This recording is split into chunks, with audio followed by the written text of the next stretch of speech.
नमस्कार फ्रेंड्स, आप देख रहे हैं राजू का एस्ट्रोलॉजी। आज हम बात करने वाले हैं मंगल ग्रह के बारे में। मंगल ग्रह का 1 से लेकर 12 भाव में फल के बारे में इस सीरीज़ में हम बात करेंगे। आज हम बात करने वाले हैं मंगल ग्रह का प्रथम भाव में क्या फल होगा लाल किताब के अनुसार, व उनके उपाय के बारे में जान लेंगे। पहले बात करते हैं सामान्य बाबत, यानी कि मंगल ग्रह को लाल किताब में कौन सा दर्जा व क्या मानते हैं। मंगल ग्रह को लाल किताब व हमारी वैदिक ज्योतिष के अनुसार भी सेनापति का दर्जा दिया हुआ है। जैसे सूर्य देव को राजा का दर्जा यानी कि एक किंग की तरह मानते हैं, वैसे ही मंगल का नेतृत्व एक सेनापति, खून और रक्त से संबंधित होता है। मंगल ग्रह को शस्त्रधारी भी माना जाता है, क्योंकि सेनापति के पास शस्त्र अवश्य होता है। मंगल यदि आपकी कुंडली में शुभ हो तो सामान्यतः ऐसा व्यक्ति साहसी, शस्त्रधारी और सैन्य अधिकारी या पुलिस या डिफेंस फोर्स में अवश्य ही पाया जाता है। मंगल अशुभ हो तो जातक वैसे ही डाकू या चोर या बदमाश बनता है। मंगल को देखा जाए तो ग्रहों में शनि से शत्रुता करता है, जबकि शनि ऐसा नहीं करता, यानी कि शनिदेव मंगल से शत्रुता नहीं रखते, लेकिन मंगलदेव शनि से शत्रुता सामान्यतः रखते हैं। लेकिन यह हमें तत्व के अनुसार समझना चाहिए। हम यह भी जानते हैं कि मंगल को फारसी में मुरीख और अंग्रेजी में मार्च कहते हैं, और इसका ज़्यादातर वार मंगलवार माना गया है। उनका रंग की बात की जाए तो रक्त सदृश यानी कि रक्त जैसे रेड कलर का है, और इसका कारक भाव माना गया है तीसरा, यानी कि साहस पराक्रम का भाव, और 8वां भाव जो कि हमारा आयुष्य भाव भी कहलाता है। आज हम बात करेंगे मंगल यदि आपकी कुंडली में लाल किताब के अनुसार प्रथम भाव में शुभ स्थिति में हो तो क्या फल देंगे। आइए जानते हैं इस एपिसोड में। यदि जन्म कुंडली में मंगल प्रथम यानी कि लग्न भाव में हो तो उसका क्या फल होगा, इनके हम चर्चा करने वाले हैं। मंगल पहले भाव में शुभ हो तो ऐसा जातक परिवार में चाहे छोटा या बड़ा या भले ही अकेला ही रहता हो, लेकिन उनके अवश्य भाई बहन होते हैं। यदि जातक के मुख में 32 दांत हो लाल किताब के अनुसार, यदि 32 दांत होंगे और यदि 31 दांत भी हो तो मंगल शुभ माना गया है लाल किताब के अनुसार। अब जातक 28 वर्ष की अवस्था में अवश्य ही धनवान बनेगा, यह बात आप नोट कर लीजिएगा। यदि आपकी लाल किताब कुंडली में मंगल ग्रह प्रथम यानी कि लग्न में ही विराजमान है तो ऐसा जातक 28 वर्ष में अवश्य ही धनवान बनता है। दूसरों की भलाई और अपनी मौलिकता की कदापि विस्मृत नहीं करता, यानी कि ऐसा जातक स्वभाव से अच्छे होते हैं एवं भलाई करने वाले माने गए हैं। यदि जातक स्वयं बड़ा भाई हो तो आक्रमण रोकने की सामर्थ्य रखने वाला होता है और भाग्य से योद्धा भी माना जाता है, यानी कि कोई भी परिस्थिति आए उनका डटकर सामना करने वाला जातक माना गया है। ऐसे जातक को राज्यसभा एवं गवर्नमेंट से अवश्य ही लाभ मिलता है। ऐसे जातक शारीरिक दृष्टिकोण से देखा जाए तो सदैव स्वस्थ रहता है। शनि संबंधित नौकरी या व्यापार और उनसे संबंधित कोई भी कारक तत्व जैसे कि भतीजा हो गया, पोता हो गया, ताऊ हो गया, चाची, नाती आदि के द्वारा उसे लाभ प्राप्त होता है। 28 वर्ष से जातक अपने व्यापार या नौकरी से स्वार्जित धन अधिक कमाता होगा, यानी कि 28 वर्ष से उसका देखा जाए तो भाग्योदय ही एक तरीके से होता है। शत्रुओं से अपने आप रक्षा होती रहती है, यानी कि एक दैवी आवरण उनमें रहता है। शनि की आयु यानी कि 36 से 39, राहु की आयु यानी कि 42 से 45 वर्ष या केतु की आयु 45 से 48 वर्ष का समय व्यतीत हो जाने पर जातक गवर्नमेंट में चाहे जॉब करता हो तो उसका प्रमोशन हो जाएगा, और हो सके तो जातक राजा, मंत्री और अत्यंत रॉयल्टी वाला जीवन जीने वाला माना गया है। जातक अपने भाइयों एवं ससुराल को तारने वाला होगा, यानी कि तारने वाला मीन्स कि उनकी मदद करने वाला, उनके साथ अच्छा व्यवहार करने वाला माना गया है। यदि जातक श्याम यानी कि काले रंग का हो तो उसका भाग्य पानी में तैरने वाले पत्थर की तरह होगा, यानी कि उसका भाग्य कोई ठीक तरह से काम नहीं देता, कभी उस तरह तो कभी उस तरह, जैसे पानी में तैरने वाला पत्थर होता है। जातक स्वयं भला होगा, सत्यवादी होने के कारण हित और सत्य को चाहता है। ऐसा जातक के मुख से अनायास निकला दुर्वचन कभी व्यर्थ नहीं जाता, यह बात आपको नोट करनी चाहिए।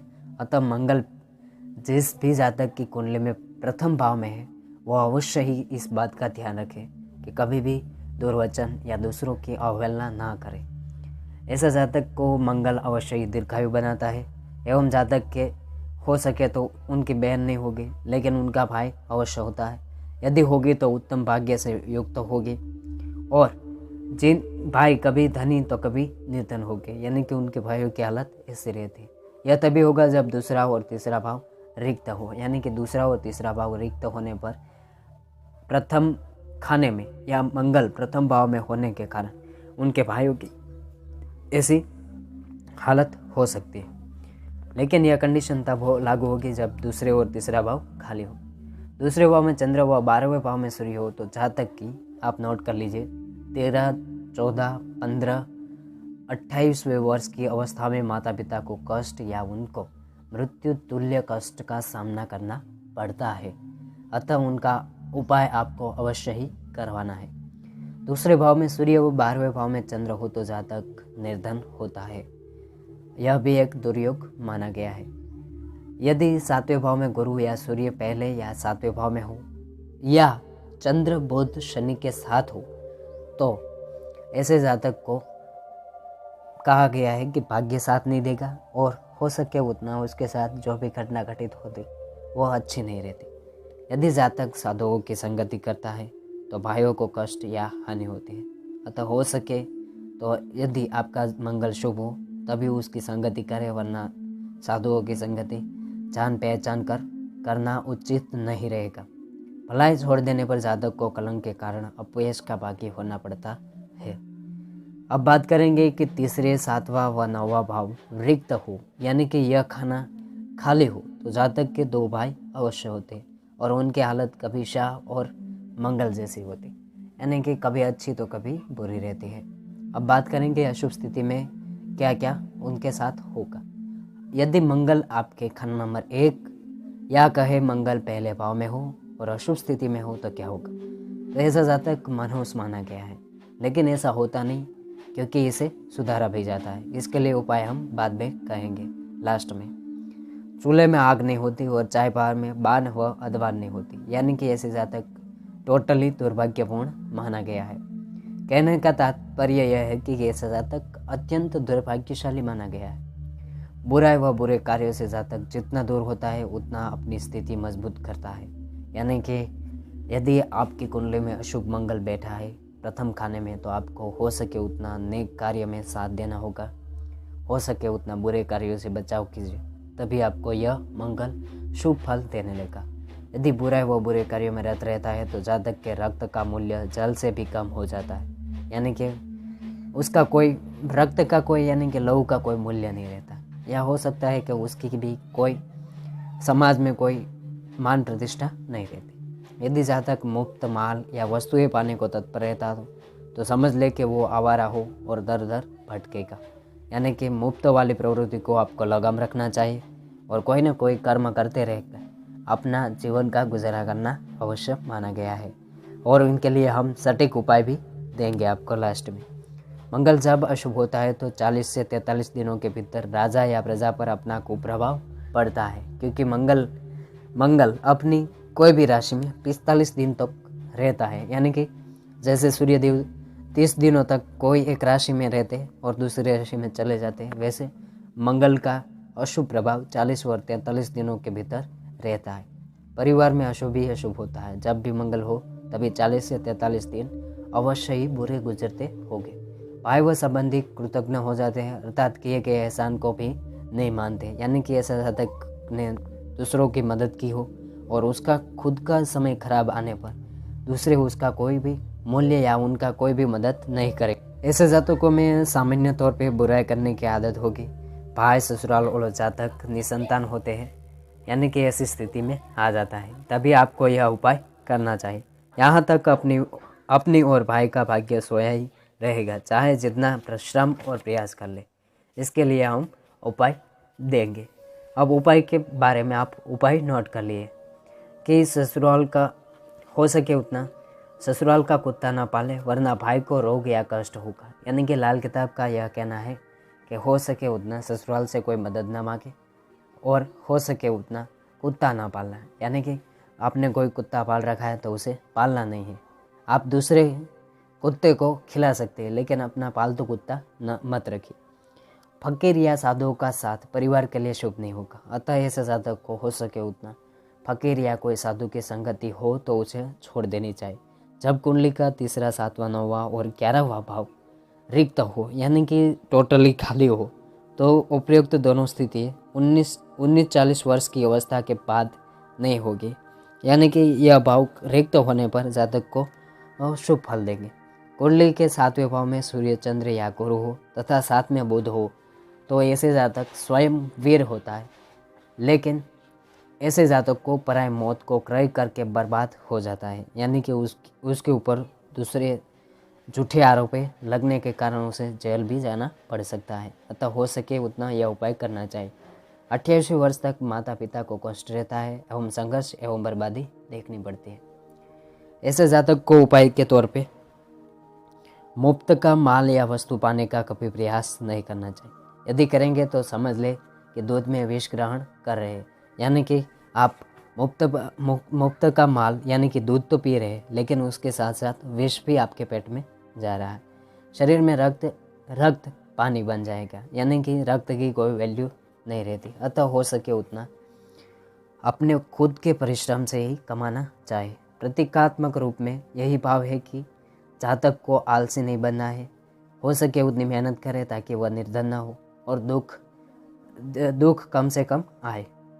ऐसे जातक को माता पिता का कष्ट बना रहता है और हो भी सकता है कि माता पिता अपनी छोटी आयु में ही गुजर गए हो या उनका छात छूट गया हो।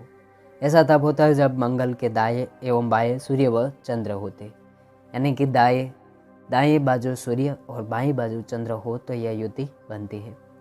गुरु का उपाय करें, अर्थात गुरु के संबंधित जैसे कि चने की दाल हो गई, बेसन के लड्डू हो गए और हो सकता है पीले फूल हो गए। ऐसे जातक को हर मंगलवार के 3 मंदिर में दान दे। यह उपाय आपको 40 से 43 दिन जब भी मंगल अशुभ हो जाता है तब करने चाहिए। गुरु के उपाय से मंगल का कुप्रभाव यानी कि दुष्ट प्रभाव दूर होता है, भाई संपन्न होते हैं एवं भाग्य में वृद्धि होगी। धर्म व अच्छे कार्यों को करने में रुचि बढ़ेगी। माता पिता कष्ट से मुक्त होंगे व स्वस्थ रहेंगे। ऐसे जातक को शुक्र का भी उपाय करना चाहिए, अर्थात शुक्र संबंधित वस्तुएं जैसे कि कपूर हो गया, घी, दही, सुगंधित पदार्थ, वस्त्र, इत्र आदि। जातक को शुक्र के उपाय से स्त्री, व्यवसाय व पद प्राप्त होता है, अर्थात 7वें भाव संबंधी सभी अनिष्ट दूर होंगे। और हो सके उतना इसका एक कारगर यह उपाय है कि आपको हर मंगलवार को हनुमान जी के मंदिर जाना है और वहाँ बैठ के आपको हनुमान चालीसा का जितना आप यथाशक्ति पाठ कर सके उतना यथाशक्ति पाठ कीजिए। यह एक बहुत ही ज़्यादा कारगर उपाय माना गया है। इस उपाय को करने के बाद आप देखेंगे कि खुद ही आपका मंगल शुभ हो जाएगा। और हनुमान चालीसा का पाठ करने से मेरा यह मानना है कि सभी नवग्रहों की शांति भी होती है। तो प्लीज़ फ्रेंड्स, अगर आपको यह वीडियो अच्छा लगता है तभी लाइक, शेयर, सब्सक्राइब और कमेंट करना ना भूलें और हमारी चैनल राजविका एस्ट्रोलॉजी को ज़्यादा से ज़्यादा शेयर करें। Thank you very much.